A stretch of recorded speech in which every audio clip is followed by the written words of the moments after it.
Hindi kasi ganon kababaw yung aral po na yon. Kapag po kasi ang Diyos nagligtas, sisiguraduhin po niya. Tingnan niyo po yung nangako po ang Diyos kay Abraham.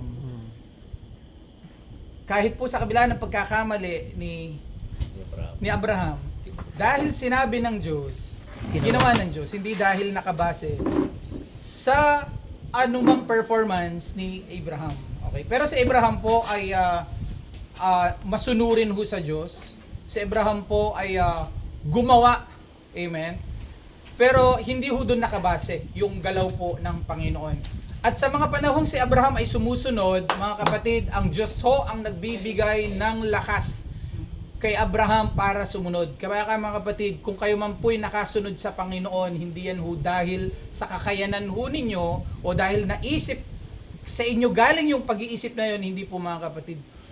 Bagamat sinasabi nating tayo, naisip natin yon, pero ang Diyos ho ang nagpasimula noon, mga kapatid.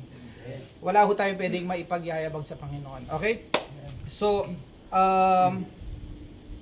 kasi nabanggit lang po kasi ni Rev. Nabless naman po tayo nung salita po ng Panginoon, ano. Ang pagdating po kasi sa kaligtasan, parang ang hirap kung wala kang assurance. Parang napakahirap na hindi mo sigurado kung ligtas ka. Hirap yan. Di ba? So, saan nakabase ang kaligtasan ng tao pala? Paano kung may magawa kang kasalanan? Hindi ko sinasabing gumawa ka ng kasalanan. Ang sinasabi ko, paano kung makagawa tayo ng kasalanan? Ibig sabihin, ligtas ka pa rin ba? Ligtas ka pa rin ba? Ganito kapatid, kapag ikaw ay ligtas, ay kapag ikaw ay naging Kristiyano, ito pagkakaiba ng hindi Kristiyano at Kristiyano.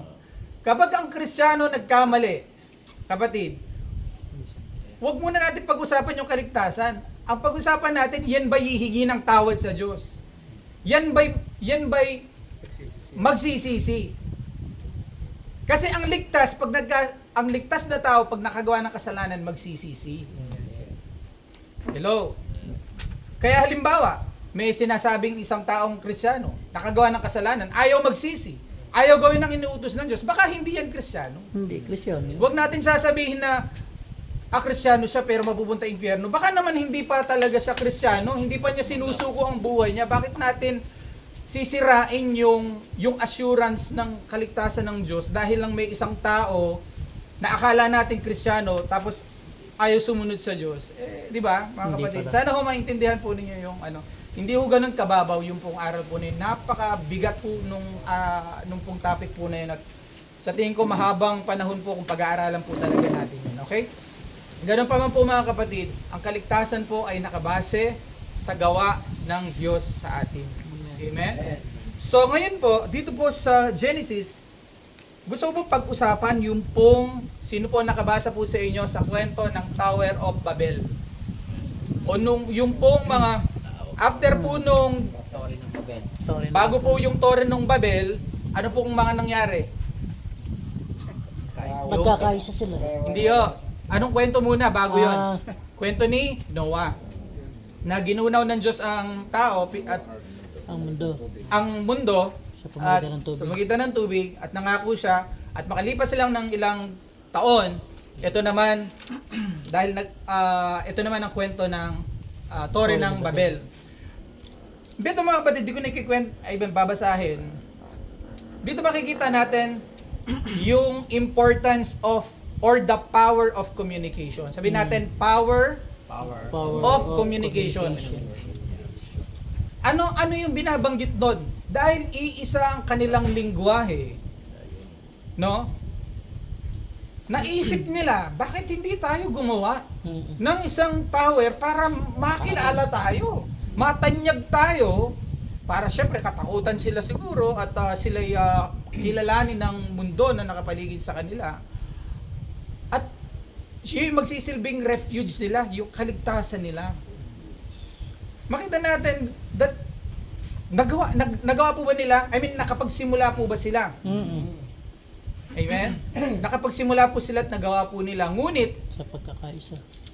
sabi po ng Diyos, hindi na tama to. Ah, No? At ang ginawa ng Diyos, ginulo niya yung lingwahe ng mga tao. sa iba-ibang lingwahe. At dahil wala na silang proper communication, nasira ang plano, nagkahiwa-hiwalay ang tao. Okay. So dahil wala ng communication, Hindi na nagkasundo-sundo. hindi na nagkasundo-sundo. Bakit yung asawa nag-aaway? Communication. Sira ang communication. Bakit ho yung halimbawa yung napapanood kayo sa Facebook na pinasok yung isang bangko ng mga magnanakaw? May mga nahuhuli. May mga na hindi natutuloy. Pero may mga natutuloy. Alam niyo po ba na napakatindi ng communication ng mga yan? Yung driver, yung papasok, yung mga kausap, napakatibay napakaganda ng kanilang communication. Yung signalan nila, alam na nila yon. Kapag pumalintik na ganyan, alam na nung tumitingin kung ano yung gagawin. Kasi napakaganda ng communication. So the power of communication, yung nakita ko dito mga kapatid, na kung iisa ang tinig natin, meron tayong pwedeng magawa. Mabuti man ito o masama. In this case, sa Tower of Babel, masama ang kanilang pinagkaisahan. Hello? Masama ang kanilang pinagkaisahan. Pero, yung bang power of communication nag-work? Nag-work. Pinigilan lang ng Diyos. Ngayon, gamitin natin yung power of communication sa maganda. Pipigilan kaya ng Diyos yun? Hindi. Ang tanong, gusto ba nating gamitin? Kung gusto nating mas gumanda ang relasyon natin sa ating mga anak. Yes, anak. Sikreto yan. Okay. Kung gusto nating tumibay ang ating relasyon sa ating mga anak, ano pala kailangan nating gamitin? Communication. Because there is power, may kapangyarihan kapag meron kayong communication, nagkakaisa kayo, nagkakarinigan kayo, nagkakaintindihan kayo. Di ba nabanggit ni Sir JC? Mas para bang bagamat may problema, pero dahil nabuksan yung communication, parang mas gumaan yung mabigat. Because there is power. May kapangyarihan. Okay, pinag-uusapan natin tao. Tao lang yun, pero napapalakas tayo. What if kung yung communication natin sa Diyos, kung iisa ang tinig natin at ang tinig ng Diyos, sa tingin nyo, may mas dakila kayong pwedeng magawa? Definitely. Amen? Sa tuwing may problema tayo halimbawa ng ating mga asawa, paglilingkuran mo pa rin ba siya? Bakit? Wala kang mapagkunan ng dahilan na paglingkuran mo siya dahil ito ginawa niya sa akin, bakit ko gagawin to sa kanya? Bakit? Siya lang ba relasyon mo sa buhay mo? Di ba? May relasyon kayo ng Diyos.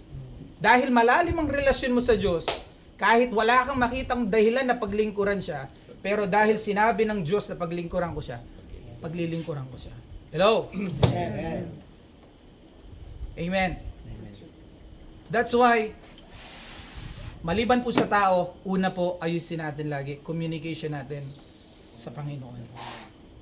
At napakaganda, ito pong ginagawa natin, na bagamat, agree din naman ako na halimbawa, merong guide, ganyan sa pagbabasa, may point ho na pwede siyang, baka, parang nauobliga lang, kaya siya gagawin, ganyan. Tuloy, pipiliting basahin lang kahit di naintindihan para lang ma-check, hindi nga naman tama yun. No? Kaya nga po ako minsan kahit nahuhuli po ako, okay lang, basta ang mahalaga, nakukuha ko, nananamnam ko, yung pong aking binabasa. Pero ganun pa man, pagdating ho sa mentoring, wag ko tayong lalabas, halimbawa ako sa aking anak. Marami po akong utos sa aking anak na hindi niya gustong gawin. Tama po ba? Pero kailangan kong i-insist ang authority na kahit hindi mo to gusto, kailangan mong gawin. In short, kaya mo to gagawin ay hindi dahil sa kung gusto ko lang o hindi. Gagawin mo to kasi sinabi ko. Ngayon, malaki ang pananagutan ko sa Diyos kung ang inuutos ko sa Kanya ay mali or tama. Kasi halimbawa, kung magiging ganun yung authority ko sa anak ko, na dapat gawin mo yung sinasabi ko, paano kung mali na pala yung sinasabi ko? Di ba? Tapos gagawin ng anak ko. Sino mananagot dun sa Diyos? Ako. Kaya nga, kahit na bagamat pwede nating i-exercise yun, malaki yung pananagutan naman natin sa Diyos. Amen? So, in short, kaya halimbawa sa atin, kung ako man po yung nag-host po nito, maaaring minsan hindi nyo parang, halimbawa parang hindi natin ganun ka-feel o kagusto.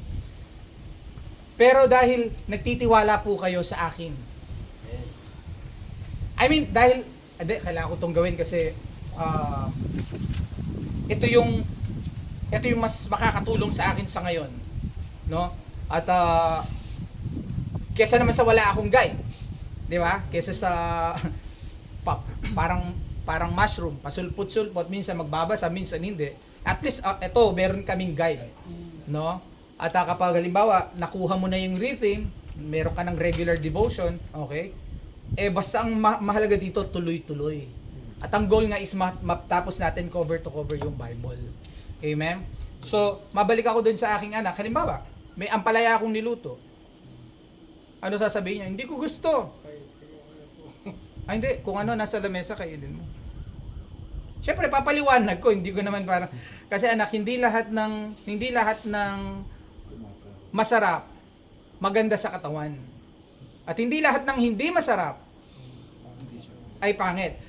May mga kaya ang tinuturo sa kanya, ano yung dahilan mo bakit mo yan kakainin? Ano dahilan mo ba't mo kakainin yung ampalaya? Dahil ba sa masarap siya? Hindi. Kakainin mo siya dahil sa sustansya. So yun yung tinuturo ko, anak, kakainin mo yan. Oo, alam ko mapait. Oo, alam ko hindi masarap. Pero kakainin mo siya dahil masustansya. So, kailangan niyang magtiwala doon sa sinasabi ko. Kasi hindi pa niya naintindihan, paano may sustansya ang palaya, ganyan. Pero kailangan lang niyang magtiwala sa akin. Kahit hindi niya feel, kahit hindi niya gusto. Pero dahil ako yung tatay, ako masusunod. Kasi alam ko, yun yung makakabuti sa kanya. Hindi ko naman siya pinapakain ng lason, bakit hindi niya ako susundin? Diba? Mahal ko yung anak ko syempre papagawa ko yung tama sa kanya. So, yun mga kapatid, the power of communication. Wag mo nating ismulin. Actually, yan po yung minsan minamaliit po natin na tools o sandata na binigay ng Diyos sa atin. Minsan nga lang po nagagamit po sa masama, katulad po dito sa Torre ng Babel, yung power of communication ginamit sa masama. Amen? Kaya mga kapatid, kung gusto natin pagtibayin, halimbawa, ito pong ating pong samahan lalo. Amen? Communication. Amen. Amen. Kung ano, lagi po kayong tawag dito, doon sa group chat natin, lagi rin po kayong pagpakita po doon, no, para yung binabanggit ko, kung pwede po kayo mag-send ng picture kung kayo po ay nagdi-devotion. Kasi bakit? Nagkakaroon tayo ng communication, nakikita namin ano ginagawa nyo ng oras na yon.